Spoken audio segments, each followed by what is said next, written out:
नमस्कार दोस्तों, नरेंद्र इंस्टीट्यूट के यूट्यूब प्लेटफॉर्म पे सभी लोगों का एक बार पुनः स्वागत है।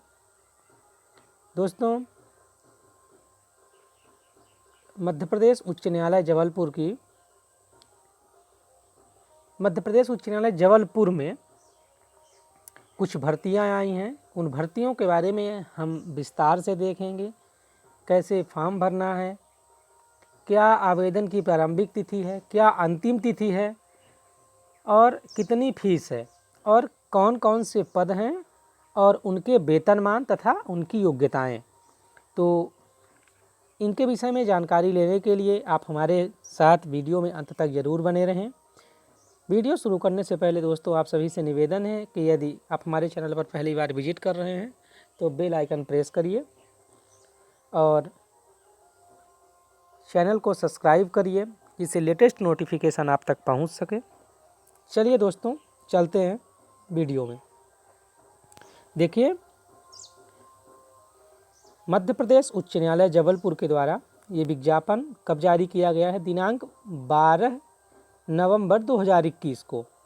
ये विज्ञापन क्रमांक है 402 परीक्षा 21। ठीक है, चलिए देख लीजिए कि किसके लिए वैकेंसी निकाली गई है। मध्य प्रदेश राज्य के जिला एवं सत्र न्यायालयों की स्थापनाओं पर शीघ्र लेखक ग्रेड 2, शीघ्र लेखक ग्रेड 3, शीघ्र लेखक ग्रेड 3, कोर्ट मैनेजर स्टाफ, सहायक ग्रेड 3 एवं सहायक ग्रेड 3 इंग्लिश नोइंग के पदों की भर्ती नियुक्ति हेतु विज्ञापन 2021। ठीक है, ऑनलाइन आवेदन प्रारंभ होने की जो तिथि है वो 30/11/2021 से होगी। ठीक, आवेदन करने की जो अंतिम तिथि है उसको अच्छे से ध्यान से देखिएगा आप लोग। 30/12/2021 11:55 तक।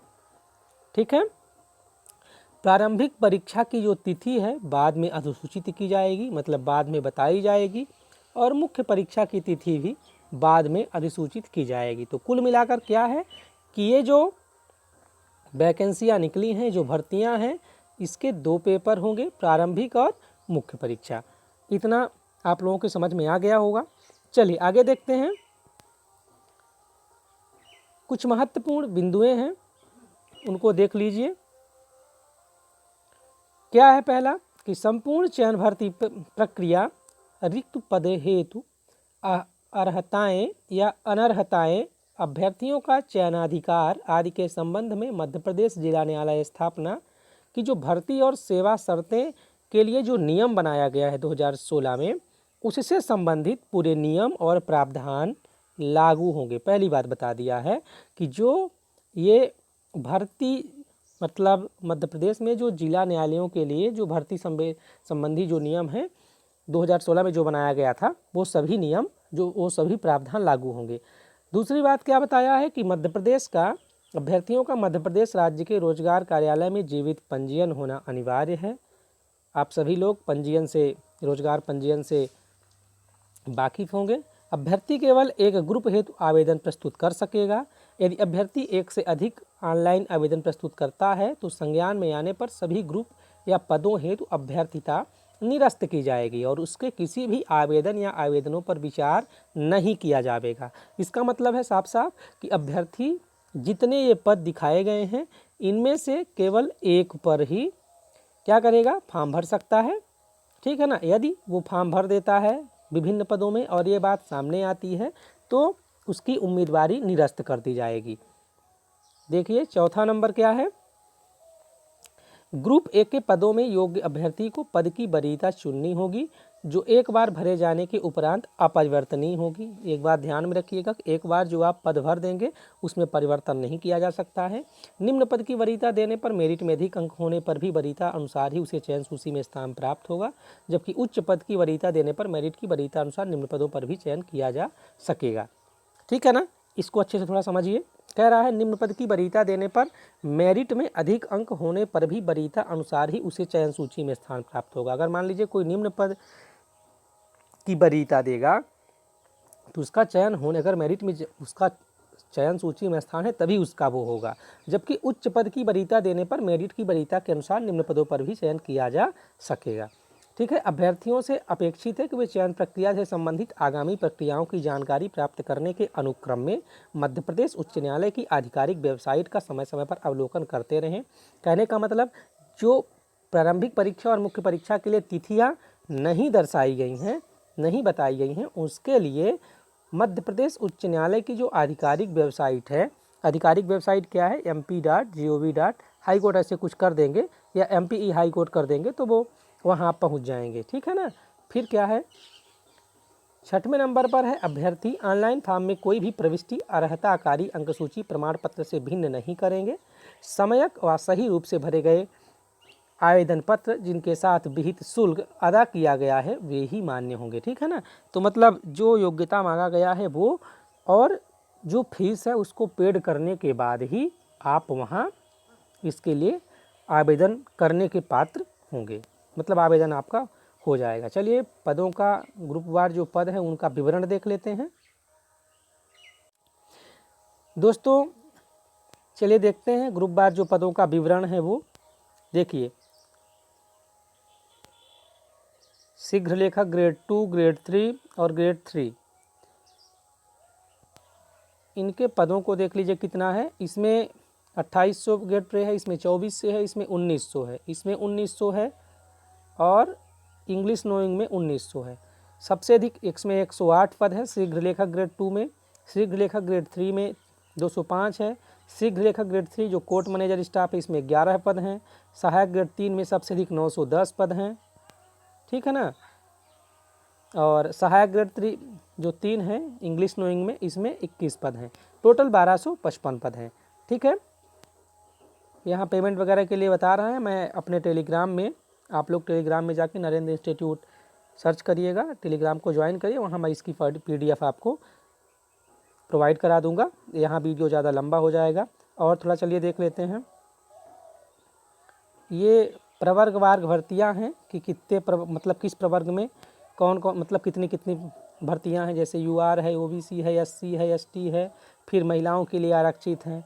ठीक है ना। फिर ये जो PWD हैं उनके लिए आरक्षित है। यहाँ टोटल वैकेंसियाँ दी हुई हैं। ठीक, आप अब चलिए थोड़ा क्वालिफिकेशन देख लेते हैं। क्वालिफिकेशन में क्या बताया है, जो स्टेनोग्राफर ग्रेड 3 है, देखिए graduation in any discipline from recognize university, CPCT का स्कोर कार्ड होना चाहिए मैप IT के द्वारा। ठीक है ना। Hindi shorthand exam passed with speed 100 word per minute from board public institute recognized by MP government. आपके पास टाइपिंग का प्रमाण पत्र भी होना चाहिए। 1 ईयर डिप्लोमा भी होना चाहिए आपके पास। ठीक है ना। फिर यहाँ देख लीजिए स्टेनोग्राफर सेकंड के लिए भी इसी प्रकार है। ठीक है ना। असिस्टेंट ग्रेड 3 के लिए भी है।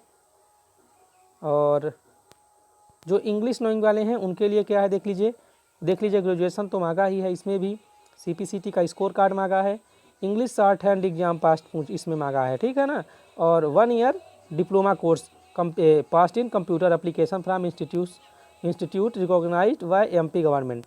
ठीक, यहाँ देख लीजिए कि कंप्यूटर डिग्री डिप्लोमा के संबंध में मध्य प्रदेश शासन द्वारा जारी परिपत्र, ये 2015 में जो परिपत्र जारी किया गया था उसके समकक्ष निम्न मान्य योग्यता लागू होगी।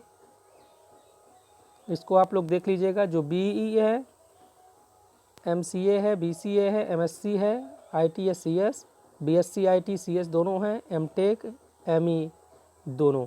और ये वाला देख लीजिएगा BSc BCom डिग्रियाँ जिनमें केवल कंप्यूटर के एक विषय का अध्ययन सम्मिलित है, मान्य नहीं होगा। इसमें स्पष्ट कर दिया गया कि जो BSc और BCom की डिग्रियाँ जिनमें केवल कंप्यूटर के एक विषय का अध्यापन है उसमें वो नहीं मान्य होगा। ठीक,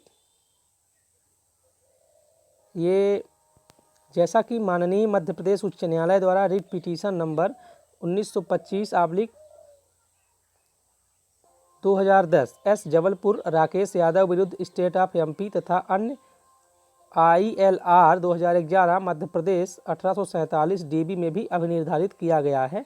ये जो कंप्यूटर से संबंधित अभियोग्यता है उसके विषय में बताया गया है। फिर है दिव्यांग अभ्यर्थियों के लिए सरकार द्वारा बनाए गए नियमों दिशा निर्देशों के अनुसार उपरोक्त योग्यताएं आवश्यक परिवर्तन के साथ लागू होंगी। जो दिव्यांगजन के लिए नियम बनाए गए होंगे उनके आधार पर कुछ ना कुछ वो दिया गया होगा उनको। फिर क्या है, आरक्षण एवं अधिकतम उम्र में छूट के प्रावधान मध्य प्रदेश के मूल निवासियों को, ये तो मध्य प्रदेश की वैकेंसियों में स्टेट लेवल में किया जाता है। जो मध्य प्रदेश के मूल निवासी हैं उनको आरक्षण का लाभ दिया जाएगा। जो बाहर के हैं वो अनारक्षित श्रेणी में क्या करेंगे, यहाँ फॉर्म भर सकेंगे, और अनारक्षित श्रेणी के जो पद हैं उन्हीं में भी मतलब केवल उन्हीं के आधार पर उनका चयन होगा। ये सब आप लोग देख लीजिएगा। आय की गणना के विषय में देख लीजिएगा। जो पुरुष आवेदक हैं 40 वर्ष, पुरुष आवेदक शासकीय निगम, ये जो मतलब कर्मचारी हैं शासकीय निगम, मंडल, स्वशासी संस्था के कर्मचारी तथा नगर सैनिक, इनके लिए 45 वर्ष उम्र है। लगभग सभी के लिए 40 साल तो सभी के लिए है। चलिए फीस के बारे में थोड़ी बात कर लेते हैं हम। अनारक्षित, ये जो परीक्षा शुल्क है वो 200 रुपये है, और सेवा प्रदाता को दे पोर्टल व अन्य शुल्क 577 रुपये 2 पैसे, मतलब टोटल 777 रुपये ये है, और 577 रुपये ये है। जो आरक्षित वर्ग हैं उनके लिए परीक्षा शुल्क मतलब 0 रुपये है, और ये 577 रुपये जो पोर्टल शुल्क है वो। ठीक है दोस्तों, आवेदन पत्र कैसे भरना है ये इसके बारे में बताया है। आवेदन पत्र भरने संबंधी जो महत्वपूर्ण जानकारी है इसके विषय में आप लोग हमारे टेलीग्राम में आइएगा, टेलीग्राम चैनल को ज्वाइन करिए। मैं वहाँ ये वीडियो का लिंक, वीडियो तो मिल ही जाएगा, PDF आपको उपलब्ध करा दिया जाएगा। ये वीडियो ज़्यादा लंबा हो जाएगा इसलिए इसको यहीं पर समाप्त करते हैं। ठीक है दोस्तों, तो मिलते हैं नेक्स्ट वीडियो में, तब तक के लिए धन्यवाद।